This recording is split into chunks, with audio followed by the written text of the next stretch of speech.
Assalamualaikum.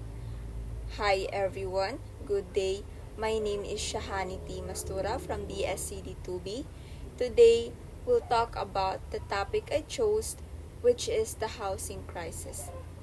The housing crisis happens when many people cannot afford a decent place to live. Ibig sabihin, kulang ang bahay or sobrang mahal ng rent or housing. Maraming tao ngayon ang nahihirapan makahanap ng affordable housing or sarili nilang tirahan. Rent is going up, property prices are rising, and salaries are not keeping up. This issue affect families, workers, and even young people who dream of owning their own home. This is a big problem not only in the Philippines but also in many countries around the world. Why it's a crisis? First, high prices. House prices keeping increasing, pero ang sahod ng mga tao hindi tumataas ng kasing bilis. That means, many cannot afford to buy a home. Pinagkakasya na lang din nila yung kanilang budget para sa pangangailangan ng kanilang pamilya. Second is rent burden. Rent is also going up. Some families spend more than half of their income just to pay rent. That leaves little for food, education, or healthcare.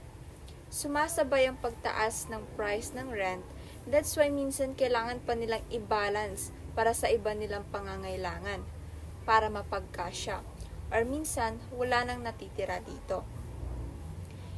Third is limited supply. There are not enough affordable housing being built.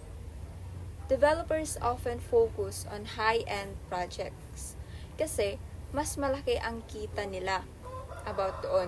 Kaya hindi lahat ng ibang tao is may affordable houses or nakakanap sila ng bahay na pwede nilang rentahan. Lastly is social impact.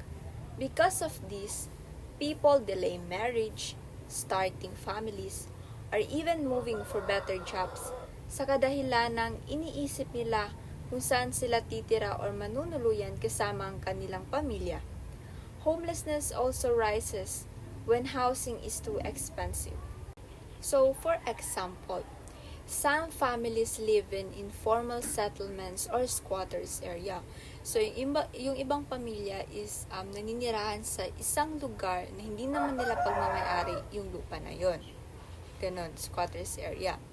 Another example is others spend almost all their salary para ibayad sa rent.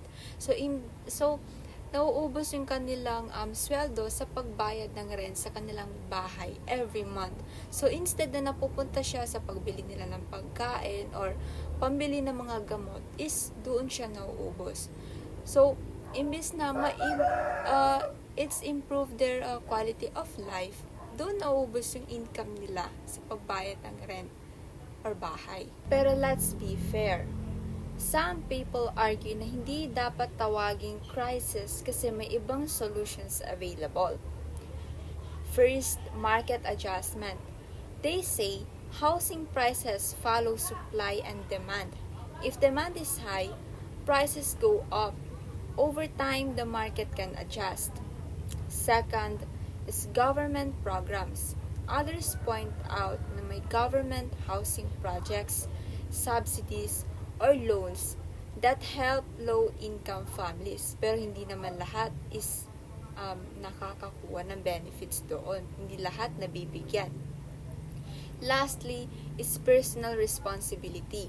Some believe individuals should save more, budget better, or consider living in smaller cities where housing is cheaper. But kahit may ganitong arguments, the reality is sobrang dami pa ring tao ang nahihirapan. Market adjustment takes years. Government programs are not enough. Sometimes kulang ang housing programs at mabagal ang implementation. And not everyone can just move to another city. Housing is a basic human need, just like food and water. So, kailangan itong solusyonan or gawaan ng paraan. So, in the end, the housing crisis is about fairness and dignity. Everyone deserves a safe and affordable place to live. Solutions need cooperation between governments, private sector, and communities. Hindi ito simpleng issue, but it's something we must face together. So that's all. Thank you for watching.